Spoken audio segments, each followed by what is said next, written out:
Shane Foster here, your product specialist with Team Wendy. Today, I'm excited to take you on a virtual tour of what it would be like on a live helmet shoot with Team Wendy, to see our technology, to see our performance, and all together for you to make an educated decision on what is the best purchase for you or your agency. All right, so before we get into this, let's talk about rules of engagement. Anytime there is a live shoot, you gotta understand it's not to collect perfect data. It's really to instill confidence in you, the end user, and those that are looking to potentially buy one of the Team Wendy products. So with that, things can go wrong. Things may not be perfect. The shot may not be perfect. We're not going to cut that shot out. There may be splicing that happens with me because I'm certainly imperfect, but when it comes to the shoot, from the time the trigger is pulled to the projectile striking the helmet, that will be uncut. We're gonna show you what happens to the helmet with that uncut footage. We're gonna show you what happens inside of that helmet. That way, when you're traveling out there and you see a trade show and someone's saying, this is what happens, we want you to know what factually takes place when one of our helmets is struck by either a 9mm, a 40 caliber, 357, and a multiplicity of other rounds that we're going today to shoot our helmets with. All right, so I want to walk you through a brief history of Team Wendy. 1997, a young lady by the name of Wendy Moore sustains a traumatic brain injury. Her father, Dan Moore, while she was in the hospital, designed a material that was called Zorbium, which is what we're known for today. Unfortunately, Wendy succumbed to her injuries, but that started the mission of who we are and what we're all about. Until 2014, we entered into the ballistic line with the EXFIL, and then around 2019 and 20, that company was acquired by Avon Protection. So we took Avon Protection with Team Wendy and also introduced Ceradyne technology, and those three companies together is what created the dynamic trio that we have today, which is, as you know, Team Wendy. So let's talk about something we all know a little bit about, or we think we do, and that is back face deformation. That is simply the indentation inside of a helmet once it's struck by a projectile. Now, what is the standard? Well, according to medical professionals right now, currently, 25.4 millimeters is the standard. Well, if you don't speak metric, what does that mean? 1 inch. Anything beyond 1 inch is considered detrimental. That is currently the standard. So next I want to talk about what is a V50 and why is that important to you? Now, there's a lot of people out there that might say, well, that only relates to the military and only talking about fragmentation. The fact is that's not true. While yes, it is used to determine the fragmentation rating, it's also determined to see what the maximum life-saving potential of the material of the helmet is. The higher the V50, the higher the probability of survival on a higher velocity round. So whenever we look at making a purchase or whenever we look at testing a helmet, we not only look at back face deformation, we also equally or more so have to look at the rating of the V50. How is that determined? Well, it's simple. We start shooting the projectile at a disclosed speed at, say, 1900 feet per second, and we increase the speed until we find the threshold that 50% of those projectiles penetrate and 50 do not. At that 50-50 ratio is what we determine the V50 to be. That also has to be done in hot, it has to be done in cold, it has to be done in other conditions, and then a rounded number is applied to the maximum V50 that that helmet has. So there's a great study that was released by the Department of Defense. It's not a Team Wendy study, it's no manufacturer study. It was an independent study from 2005 to 13 of 77 individuals that were struck in the helmet by small arms fire. Out of those 77, 45 sustained complete penetration. Resulting in 45 killed in action, 73.7%, which is a ratio of 73.7%. That's 3 out of 4 individuals died because a hole happened to the helmet. Conversely speaking, 16 individuals that were struck in the helmet complete stoppage with partial or no penetration, we find that 100% of those lived. But not only lived, every single one of them returned back to full capacity of duty. What does that say? That simply tells you and I that the most important factor is not back face deformation. It is not all these other concerns, although we deem that very important. But the major concern for you and your personnel is to make sure that we are stopping the round. In other words, we need to determine what the maximum life-saving potential, because that is what's killing our men and women. All right, next we're going to talk about aramid versus polyethylene. Now you might see this big word out there, ultra high molecular weighted polyethylene. For the sake of conversation, we're just going to call it a poly helmet. So what is the difference between aramid, also known as Kevlar, and poly? Well, I'll tell you this. Polyethylene is roughly about 45 to 50% at its technological capacity to become a better product. Aramid, on the other hand, is about 95%.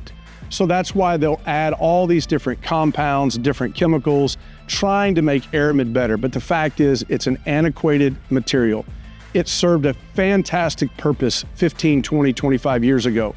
But as anything, we still move on with technology. I'm thankful I got a cell phone and I don't have to use the rotary phone anymore, and I'm sure you are too. But here's the main characteristic differences. Polyethylene is not affected by moisture. Some of you work in wet environments on the coastal regions. Polyethylene is not affected by UV rays.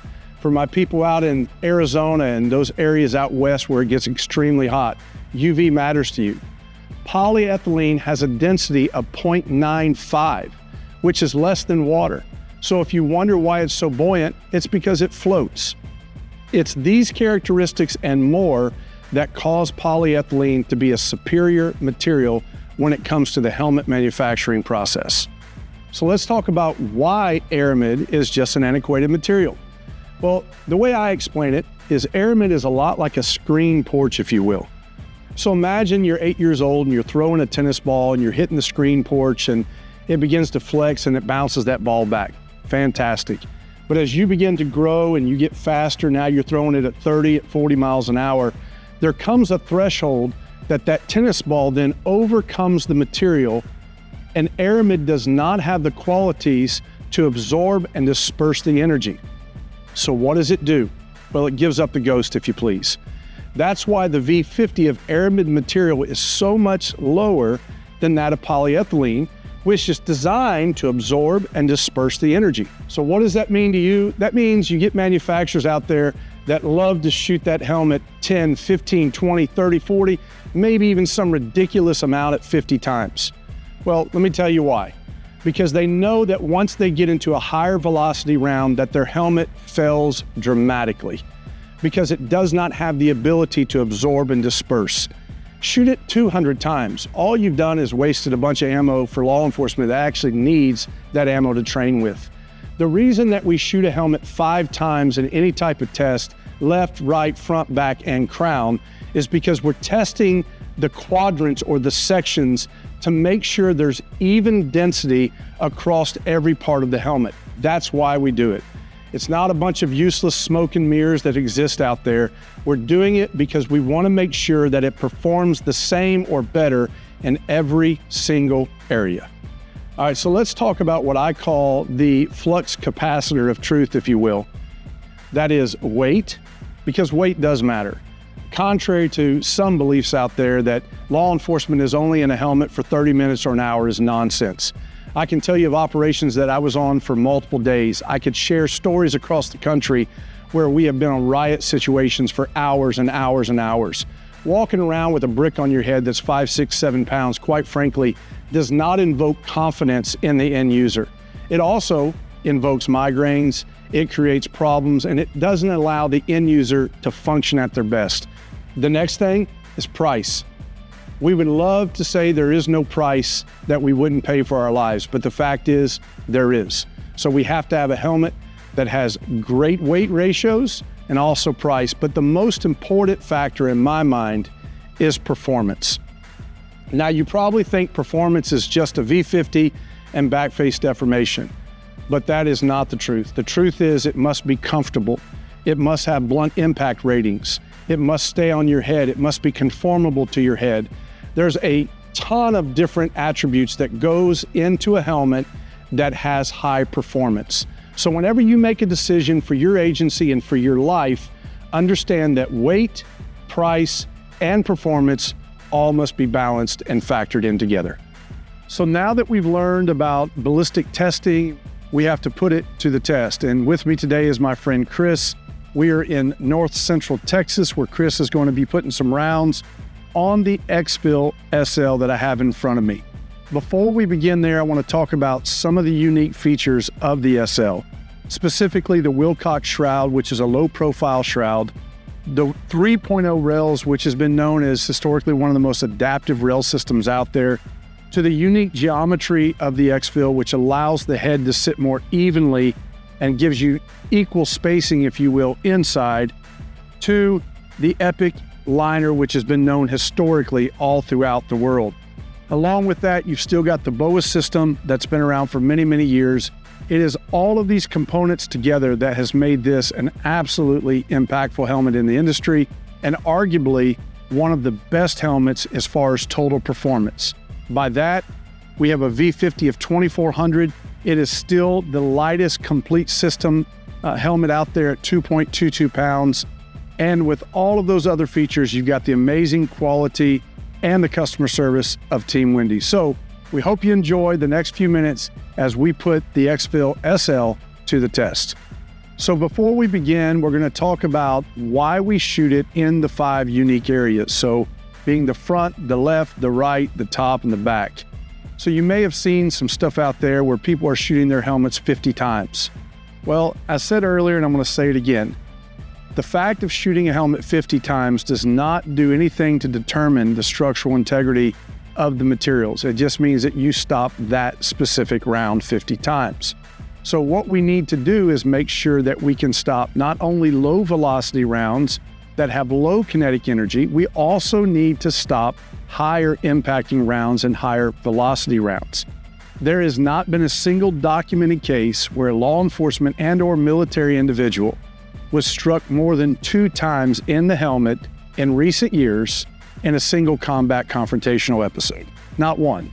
So the reason that we don't play peekaboo with helmets is because it's natural behavior that once you get shot once, you kind of get out of the way. So what we want to do is determine that if we shoot it in the front, the same thickness and the same performance is also happening on the side.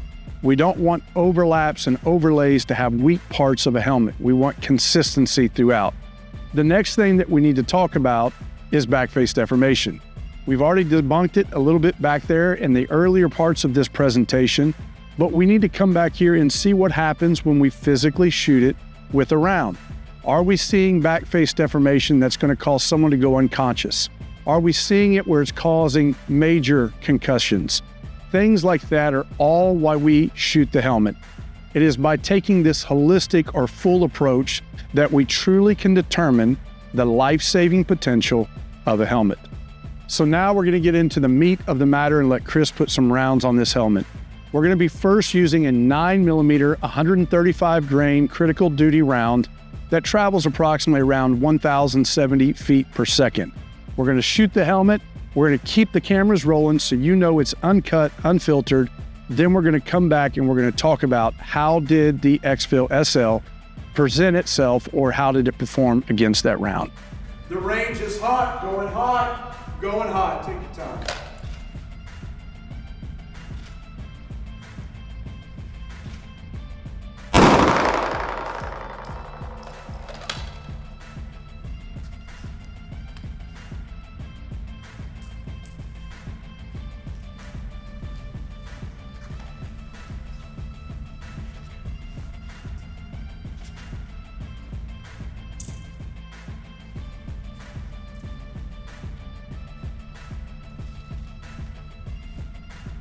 So great shooting by Chris.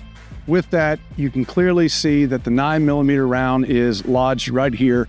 So we understand it's going to be a stop, but let's look and see what happened to the backface deformation. So inside, we've got very, very minimal backface deformation. We'll take out our non-scientific instrumentation. We come here, trace that over to the most indented point, and we're probably about a 1/16 of an inch at best. So again, 9mm round, stopped right on the front, which is arguably one of the weaker parts of every helmet that has holes through it. and we have minimal back face deformation on the inside. So contrary to what you might see out there where a helmet is completely indented and concaved, that's just not facts. That's smoke and mirrors and marketing ploys. So we need to look and see what actually happens when we shoot a helmet from start to finish. So one round down, now we're gonna move on to our 38 special round, which is a 158 grain Remington round that's traveling around 755 feet per second. We're gonna shoot it on the left-hand side of the helmet now. We'll come back, we'll do the same thing, making sure that we get that stop, and we'll talk about the back face deformation. Range is going hot, going hot, going hot.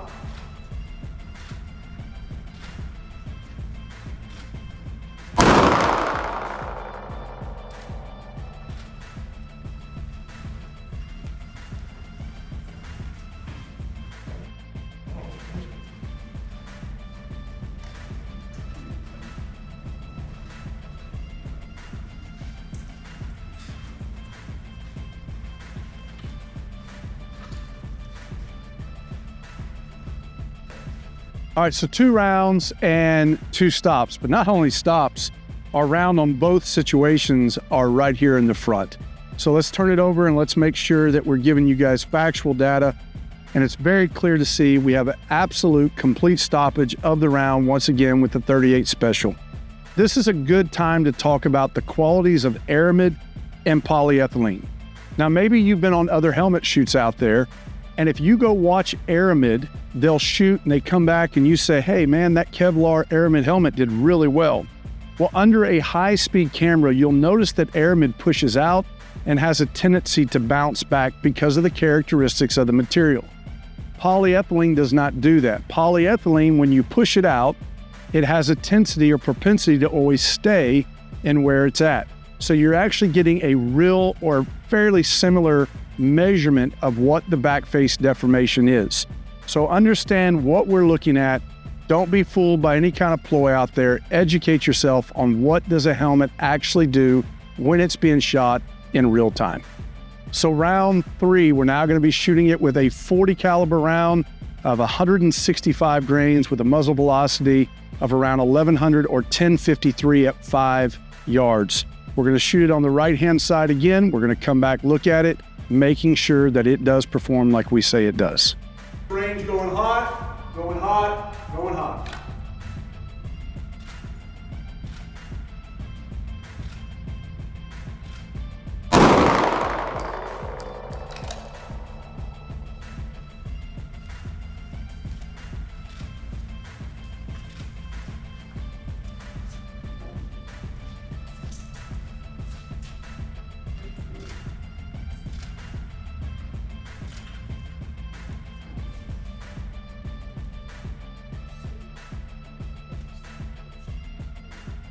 So round 3, from a 9mm to a 38 to now a 40 caliber round, we see the indentation here and we see where it actually penetrated the skin of the helmet, but let's see if we have penetration inside. And again, we have consistent results of stopping the round before there was any type of penetration.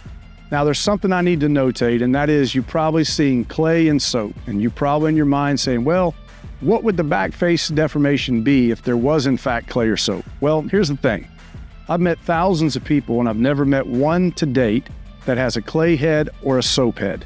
There's a lot of them out there that act like it, but the fact is that we have skull, we have fluid, we have blood, and all of these different things that make up the human skull, which is why the Department of Defense and others out there will tell you that clay and soap are not a good representation of actually what our head would do if it was to be struck by small arms fire while wearing a helmet. So concerning back face deformation, again, our non-scientific instrumentation, at the farthest point, we're roughly about a 1/2 inch, which is probably between 12 and 14 millimeters when it comes down to it. I would also add that Team Wendy, when using our Epic liner and our different comfort pad systems, that you have between 3/4 of an inch and an inch of padding out there, which also works to mitigate any type of BFD causing you to have any long-term existing injuries. So next, we're moving on to our 4th shot, kind of moving up a little bit in kinetic energy transference. So 45 caliber, 230 grains, traveling around 835 feet per second. We're going to be shooting the back of the helmet, and again, uncut footage to come back here and show you what really happens if you was to purchase a Team Wendy helmet and, God forbid, ever take a round to the helmet. Range is hot, going hot, going hot.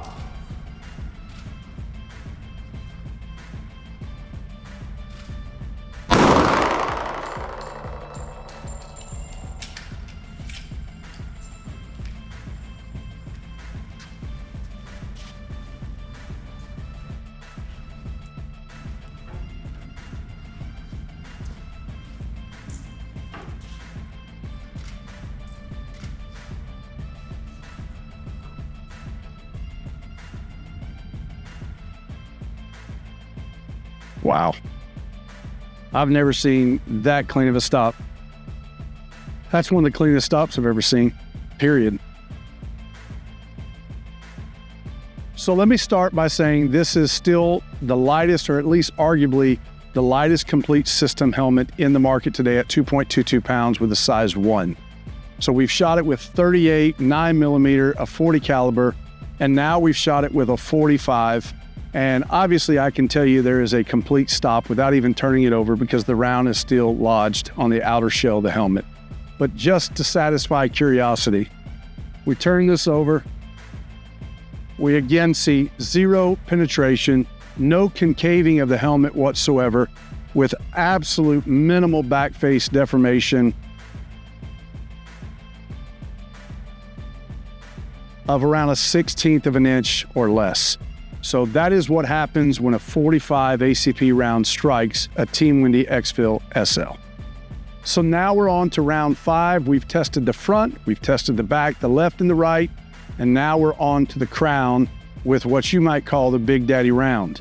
So we've got here a 44 Magnum 320 grain HC round that we're going to be shooting at. So that is a lot of kinetic energy that's going to be transferred into the top of this helmet. So we also have this thing traveling around 1,270 feet per second. So stand by, let's see what happens after the shoot. It's going hot, going hot, going hot.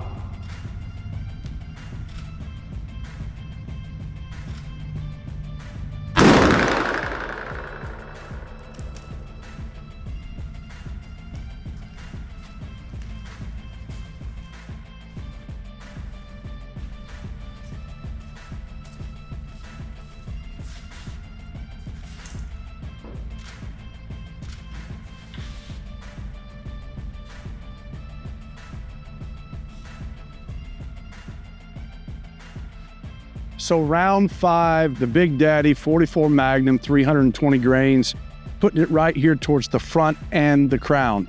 Did we have penetration or not? Well, I'll let you look for yourself. And as you see, we have zero penetration. Again, minimum back face deformation with approximately probably between a 1/2 inch and a 1/4 of an inch. Now, is this a scientific test? Of course not. We understand that in a real lab, in a controlled study, we would certainly put this on clay and soap or anything else we can. But understand, even those testings have their limitations. Again, the reason we shoot these in the field is not to collect scientific data. We do that in a lab. It's to invoke confidence in the user. So when you go out there and you see what they say or others might show you when it comes to Team Wendy helmets, you can see for yourself with a live shoot here, this is the results of when we shoot our helmets with everything from a 9 all the way up to a 44 Magnum. So we appreciate you guys sitting here watching this presentation. We hope you've learned a little bit about ballistic performance. We hope you've learned about what really happens on a shoot.